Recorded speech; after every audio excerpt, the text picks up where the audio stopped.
All right, what you're going to be submitting is your about page, right?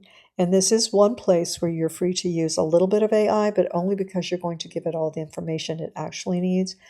AI is only right maybe half the time.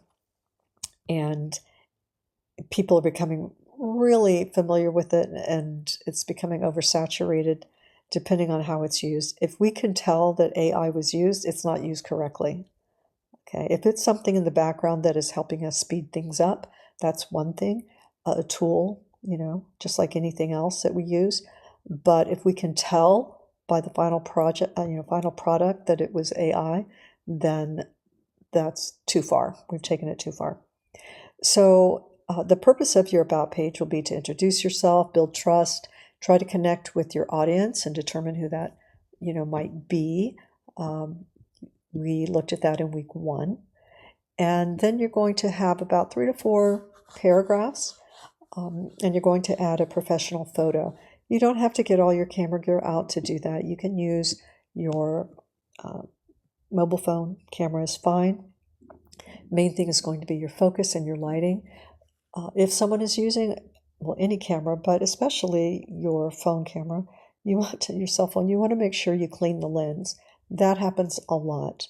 People just aren't thinking about it, but they're carrying it around all day, and sometimes the lens can give you a really fuzzy image in the end. But if you make sure that the light is between your camera and your subject, then it's very, plausible that you can use your phone to get a great photo. Use natural light and just don't have a really busy background. We'll talk more about that.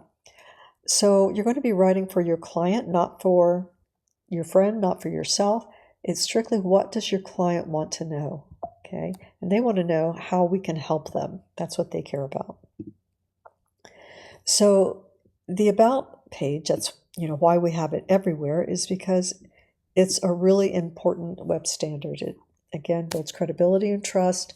It helps you stand out from your competitors in some way. And that's why we want it to be authentic, and why AI websites aren't working right now for us. We don't want AI to create something for us. It's still just a template. It may have a little bit more, industry jargon in there that you give it, but it has lots of flags that say AI. And one of those is that it's not going to look very different from the next person who's doing it. And that doesn't help our students build a career. Okay, so it improves search engines to have your About paragraphs there, and it supports your brand. So all important reasons there. Your assignment is broken down into 2 tasks. So the one is going to be your About story. The second one is your photo. You're going to deliver your website link and also a screenshot of your finished About page. Okay. So we've talked about 3 paragraphs, 250 words total. We do give you prompts, and we give you something, you answer the questions, and when you enter it into, we're going to let you use chat for this. You could use anything, but we have a link to ChatGPT for you. You're going to put in the prompt that actually tells Chat to give you 250 words. That gets you in the ballpark, right? That's just one of the pieces of instruction that you're giving Chat. Okay, so you're definitely going to have the right amount. It's going to be from your first person point of view, right? So some people like to think they have a team, but they probably don't. And, unless they have an established company already. And so it's, unless you're a novelist or write something that would cause other people to write about you, then it's going to be written from, as if it's written by us. Otherwise, it doesn't feel very genuine, because most people will be able to know that we wrote it. And if we're writing in, third person or something, that just feels, if I say, Libby did this, this, and this, there's a place for that, but it's not really on our website necessarily. Not at this stage of where students are. So avoid any content that is not evergreen, that is something that is always changing, because then you will always have to go in and update it. Things like your age, family details, those aren't relevant to our audience. They really don't care. It's okay to say if you have a certain hobby that's interesting, maybe a little message about it. That's all cool. But we don't want to go into a lot of personal details that we may think are interesting. They're really not interesting to our client, who is just trying to find out, can we fulfill, their goals? That's what they want to know. Childhood beginnings, over and over we read, where students say, I've been carrying a camera around since I was 3. Well, unfortunately, I read that so many times that tells me that it's common, so there's no reason to mention it. It may be true, but again, we want to avoid anything that isn't really professionally related to what the client is interested in. So here are the prompts that we have for you in the assignment. What's your name and your main skill that you're going to put on your site? We don't want multiple skills because that's very confusing to site visitors. They really are going there for one thing, and we want to know what your main skill is. Everyone has side skills and everybody has multiple skills, but we can't put them all on the same website. Okay. What kind of projects and tools do you love? What do you like to work with? What kind of gear are you drawn to? Who do you enjoy working with? Do you like to work with nonprofits? Are you a wedding photographer? What kind of situation or corporate? What are you looking for? What city do you expect to be working in? That will help with search engines and narrow that down. And I see my numbers are incorrect here. And a short call to action. Okay, so I have to go and make a note of that and change that. Can I change it now? I tend to do that. Oh well. Okay, so writing tips, you want to keep it really clear, brief, remain human. You are answering these questions and you are going to let AI organize it for you, but that's all. You're going to keep your paragraphs left aligned, right? It gives us a really great straight edge, so it's easy to design with. Gives us nice, clean spacing between columns. And it also is easier for people to read from left to right when they're beginning at the same place on the next line. You want to stay probably around 20 points. Some fonts are just naturally smaller or larger than others, but 20 points is pretty safe. If it's a large font, maybe you go a little to 18. 18 is good too. You want to have strong color contrast. When we get to week 4, you're going to be looking at your site through the eyes of accessibility. And so anything that you do now, keeping it really simple, is going to pay off in week 4, right? The more content we put on our site, the more we're going to have to make sure that it is meeting the accessibility standards. So we try and keep everybody clean and simple, and the site will ultimately be where you are able to put new work, right? So it's all about your work. It's not about showing everything that we've done. We just want to show our best work, okay, and keep our site really simple.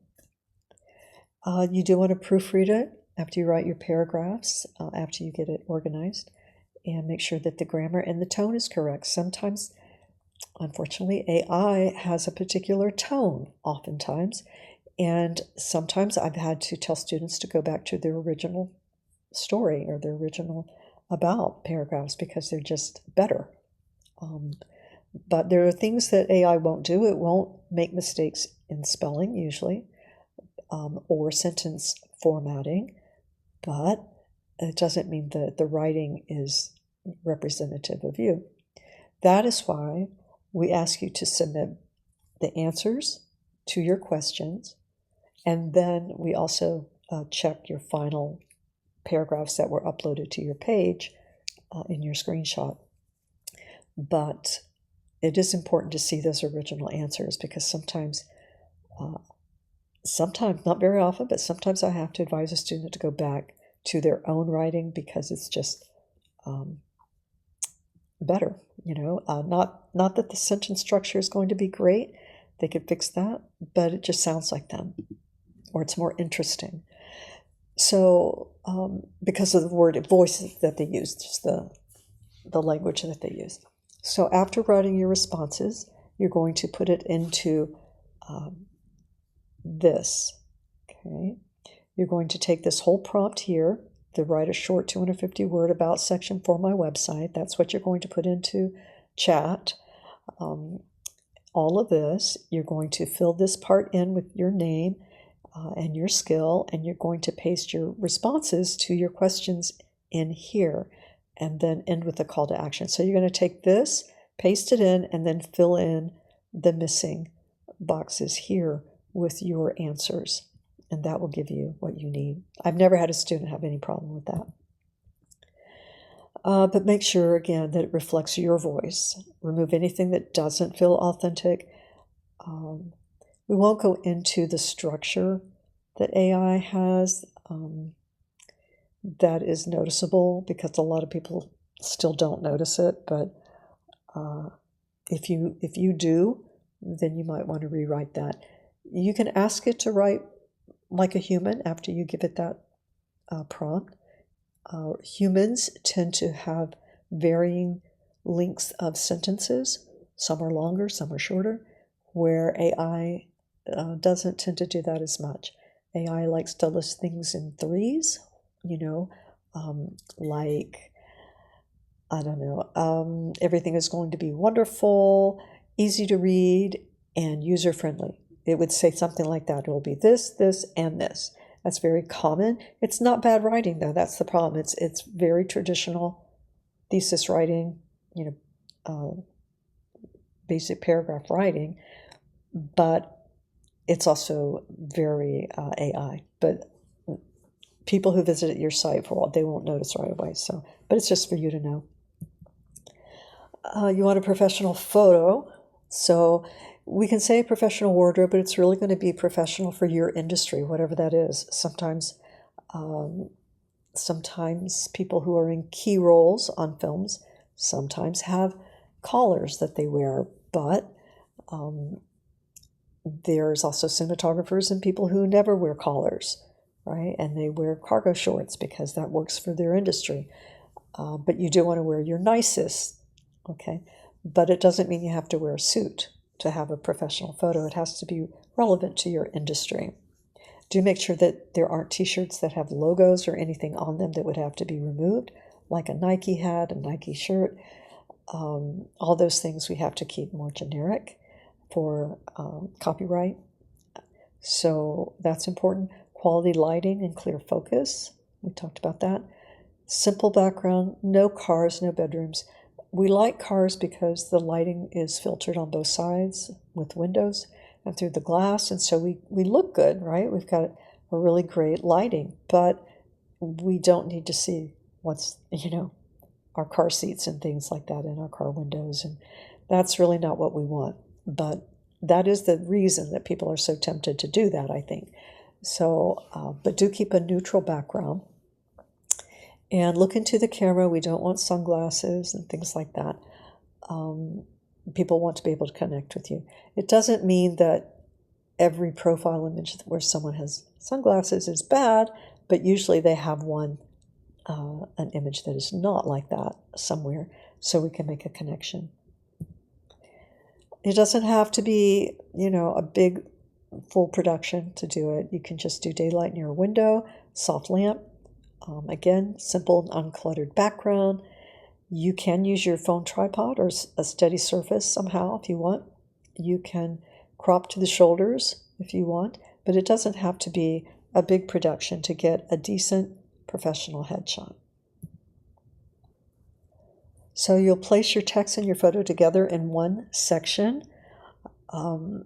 That's the proximity principle that we talked about in graphic design, if you've ever had that. If you're in digital cinematography, maybe you haven't, but you have something like that. You do have principles of design still, and repetition, leading lines, and things like that. But in this case, we want your image and your text on the same strip together, right? Not one above and then scrolling down to the rest necessarily, unless it's working out that way, but it usually isn't. If you've got a full frame that is just a really great black and white professional photo, maybe you can then put the content under it. But usually we do it like this. You can see just like we have it here. We have the images and text columns on the right. Depending on which direction you're looking, if you are looking, in, you want to make sure that that's, the background is going to be on the outside. So the focus is coming in towards the text column. So in task 1, you're going to deliver your original about responses in that post. You're going to publish the web link. You want the live one, not the editor. So we don't want, again, can't copy the URL when we're in our editor because that will be broken. We do want to select the publish button and share it the way the application requires. And that's every application where we share. We have to use their share features. So in task 2, you're going to take a screenshot of that completed about page, the text and the photo, and submit that. Let's see. Well, you can make sure your hyperlink opens in a new window, use task headings, and make sure your screenshot is the full page, okay, and viewable inside FSO. And so if you take a screenshot and you use the image icon on FSO, your tool editor toolbar, you'll be able to do that. All right. 40 points for your responses and your working link. Task 2 is also 40 points, your about page with your professional photo, your about paragraph. Screenshot. Your deliverables, they need to be, again, in a screenshot in the proper formatting. That's 20 points. All right. Okay. Any questions so far?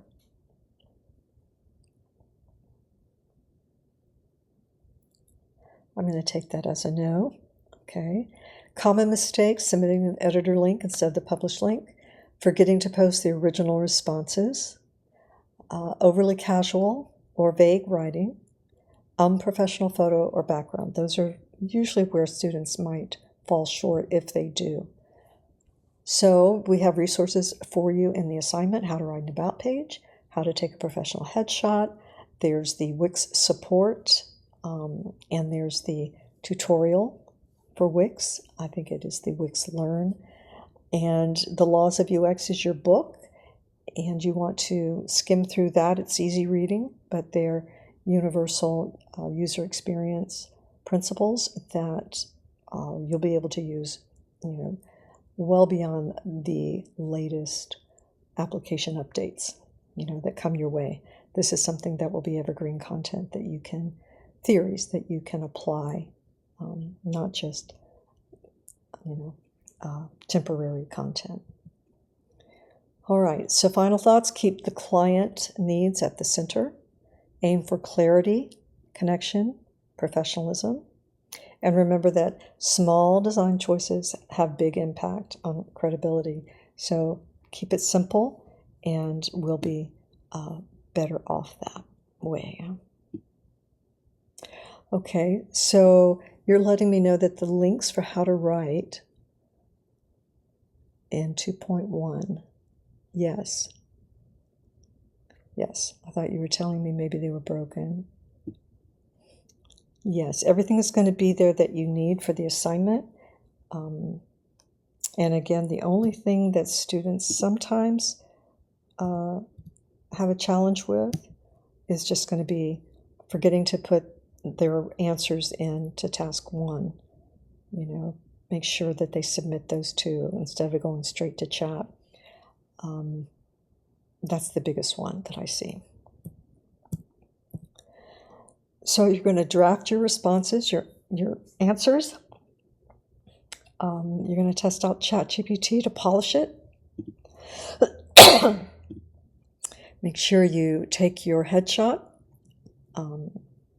edit if you need to, and upload to the About page. Do look over your paragraphs, of course, and edit that as you need to. Let's see. Publish your site again, and then you do want to send me your link. You probably can send me the same link that you have, but just make sure that, there is a link that you're submitting. And put all of that on the FSO page. Okay. If you have any questions, make sure you reach out to me in the feedback for that assignment. If you send a message, it won't necessarily link to your work, so using the feedback is the best place. And then I can get back with you. We don't have another meeting this week, but I can always jump into a Q&A with you on Zoom into my virtual classroom. You just need to reach out and let me know that you need that, and we can take a look at that, and we'll share your site. All right? All right. Any questions, Jonathan?